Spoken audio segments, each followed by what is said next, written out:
विकास जी, चर्चा की शुरुआत आपसे करना चाहूंगा। पहले समाजवादी पार्टी पर सनातन विरोध का आरोप लगता था, अब वही सपा कहती हुई नजर आ रही है सनातन ही समाजवाद है। तो क्या आपकी सबसे बड़ी राजनीतिक यूएसपी पर अब सपा ने भी दावा ठोक दिया है? क्या लगता है आपको विकास जी? पहले तो बहुत बहुत धन्यवाद शोभित जी आपका। जी देखिए शोभित जी, ये बरसाती मेंढक हैं और बरसात के समय निकल करके टरटराने का काम करते हैं अक्सर, और वही काम आज समाजवादी पार्टी जिस तरीके से विगत दिनों से प्रभु श्री राम के मंदिर के चढ़ावे को लेकर के विषय निकल करके आया, तो लगातार कहते हैं बरसाती मेंढक की तरह निकल करके आए और सनातन का राग टरटराने लगे।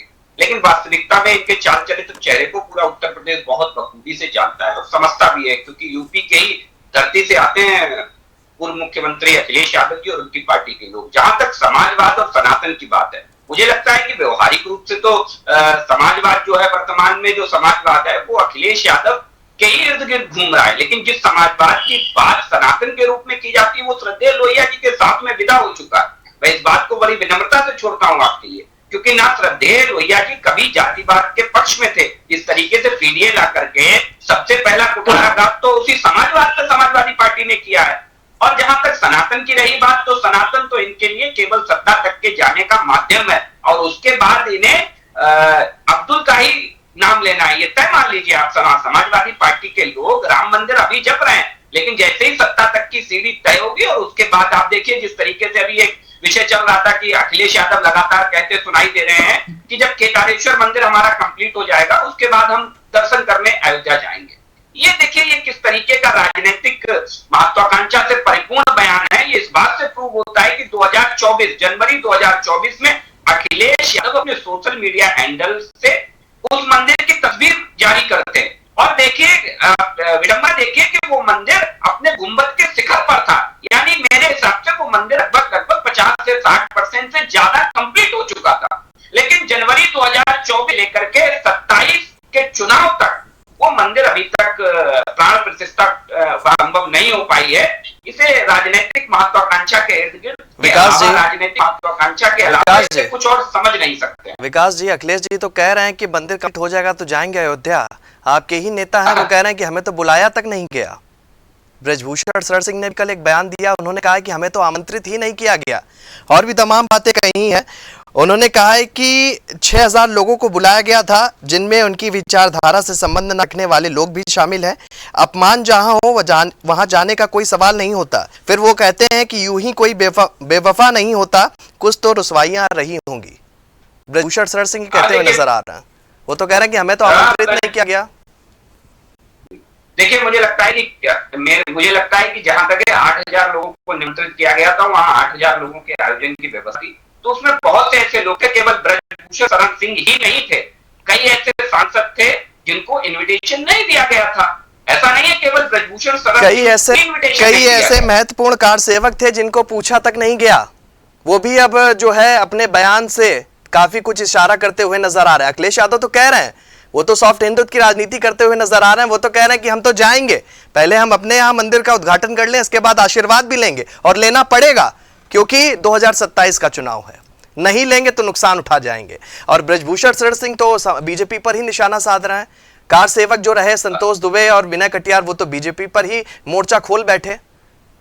इसे क्या देखिए विनय कटियार ने उसके बाद भी बहुत कुछ कहा है। मुझे लगता है कि किसी की एक बात को उठा लेना और दूसरी बात को छोड़ देना, ये उनके अपने स्टेटमेंट के साथ भी नाइंसाफी होगी। दूसरी चीज, जहां तक ब्रजभूषण शरण सिंह की संतोष दुबे की बात है, तो कई ऐसे कार सेवक थे, क्योंकि कार सेवक लाखों लाख कार सेवकों ने वहां सेवा की। ये कई कार सेवकों में नहीं है विकास जी, ये कई कार सेवकों में ये नाम नहीं है, ये प्रमुख नाम है जिन्होंने बीड़ा उठाया था राम मंदिर को लेकर, और आज वही नाम किनारे हो गए। नहीं, किनारे नहीं हो गए। देखिए आप ना बुलाने का ये मतलब नहीं है कि किनारे हो गए, क्योंकि बहुत से ऐसे लोग थे जिन्हें निमंत्रण दिया गया और जिन्होंने सार्वजनिक रूप से आकर के निमंत्रण को अस्वीकार करने का काम किया। आप ये भी देखिए शोभित जी, एक तो होता है कि निमंत्रण दिया गया, एक होता है निमंत्रण नहीं दिया गया। और निमंत्रण दिया जाता है, मैं विनम्रता से आपके ऊपर शोभित जी छोड़ता हूँ, निमंत्रण दिया गया, ठीक है, मुझे नहीं जाना, मैंने निमंत्रण स्वीकार किया और रख लिया। लेकिन ये कौन आकर के ढोल नगाड़े बजा करके प्रेस कॉन्फ्रेंस करके कहता है नहीं मेरे पास निमंत्रण आया, हम नहीं जाएंगे। ये तो उस राम मंदिर के प्रति कटुता दिखाता है उन लोगों की, कि निमंत्रण के बाद आप अपने ही इन लोगों को निमंत्रण दे देते हैं, वो तो प्रेस कॉन्फ्रेंस करेंगे ही, विपक्ष में है वो तो बात बात पर प्रेस कॉन्फ्रेंस करेंगे। और समाजवादी पार्टी चूकती नहीं है, विकास जी आप भी समझ रहे होंगे, मौका भी बढ़िया मिल गया है, चौका भी मार रहे हैं समाजवादी पार्टी के लोग। वो बात अलग की है कि लग रहा है या नहीं लग रहा है, लेकिन सवाल ये उठ रहा है कि समाजवादी पार्टी सवाल उठाएगी, लेकिन अपने दल से जुड़े हुए जब नेता इस बात को प्रमुखता से प्रेस कॉन्फ्रेंस या पत्रकारों के सवालों के उत्तर में देते हैं तो मैसेज बहुत दूर तक जाता है। विकास जी नहीं नहीं, देखिए ब्रजभूषण शरण सिंह हो या संतोष दुबे हो या कोई भी हो, देखिए सबसे पहली चीज है अपनी भावनाएं व्यक्त करने का सबको अधिकार है, इसमें कोई दो राय नहीं है। लेकिन समस्या यहाँ पर यह नहीं है कि ब्रजभूषण शरण सिंह ने क्या कहा और उन्होंने असहज करने की स्थितियां उत्पन्न की। ब्रजभूषण शरण सिंह भी एक सांसद थे उस समय, और ब्रजभूषण शरण सिंह जी के साथ उत्तर प्रदेश के अंदर भारतीय जनता पार्टी के दर्जनों सांसद थे जिनके पास उसका निमंत्रण नहीं गया था। तो कई बार जो ट्रस्ट है वो उन सारी व्यवस्थाओं को ध्यान में रखते हुए वो सारे लोगों को प्रतिभाग कराना चाहता था। कई ऐसे सांसद थे, हो सकता है सांसद के नाते उनके पास निमंत्रण ना गया हो, और कई ऐसे कार सेवक भी थे, और कार सेवकों को कैटेगराइज करना आप कर सकते हैं शोभित जी।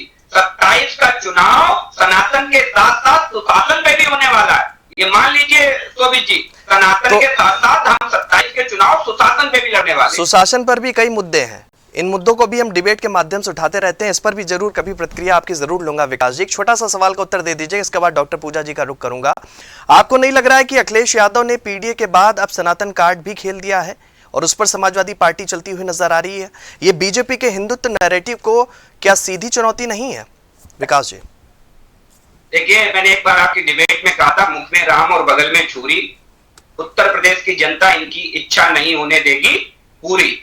तो ये जो आज सनातन सनातन चिल्लाते घूम रहे हैं, मैंने विनम्रता से ये सवाल कम से कम मैं आधा दर्जन समाजवादी पार्टी के प्रवक्ताओं से पूछ चुका हूं, शोभित जी आपके माध्यम से भी, कई अन्य चैनलों पे भी, कि जो आज सनातन सनातन का राग अलाप रहे हैं, प्रभु श्री राम मंदिर को लेकर के, चंदे को लेकर के राम राम जपने का काम कर रहे हैं, 90 से लेकर के, जब से बाबरी विध्वंस, जब से कार सेवकों ने कार सेवा चालू की, तब से लेकर के 22 जनवरी 2024 तक एक भी दिन इनका को बयान हमें कोई इनके नेता का सुनवा दे जब इन्होंने राम मंदिर का पक्ष लिया हो, एक भी दिन सुना दीजिए आप। ठीक है, तो आज जाकर के राम इसलिए याद आ रहे हैं क्योंकि वो भगवान राम की प्रतिष्ठा पर, भगवान प्रभु श्री राम के मंदिर पर कहीं ना कहीं एक छोटा सा, एक कहते हैं कि एक छोटा सा प्रश्न चिन्ह मात्र है, इसलिए उसको विषय को उठा करके वो, देखिए इच्छा उनकी ये नहीं है, इच्छा उनकी सनातन नहीं है, इच्छा उनकी, क्योंकि सनातन होता और सनातन में वो सारे लोग जो लोग आज प्रश्न चिन्ह उठाते घूम रहे हैं,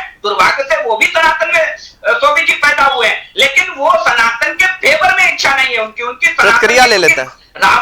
रावण भी याद कर लीजिए शोभित जी, रावण का जन्म एक ऋषि परिवार में हुआ था, एक ऋषि के यहाँ हुआ था, लेकिन इसी सनातन के लोगों ने उसके आचरण की वजह से उसे जलाया, और उसे जला करके हम आज रावण के रूप में, रावण के रूप में, राक्षस के रूप में रावण को जानते हैं। ठीक है, तो विकास ऐसे जी कुछ लोग हैं सनातन में जिनका जन्म तो दुर्भाग्य से सनातन में हुआ है, लेकिन सनातन को नुकसान पहुंचाने के लिए हुआ। ठीक है, अब डॉक्टर पूजा जी को सुन लेते हैं। डॉक्टर पूजा जी एक छोटा सा सवाल, इसके बाद उत्तर दे दीजिएगा आप। मुझे बहुत अच्छे से याद है कि एक वक्त था जब बीजेपी आपको सनातन विरोधी कहकर घेरती थी, आज भी घेर रही है, और अब पोस्टर लग रहे हैं सनातन ही समाजवाद है।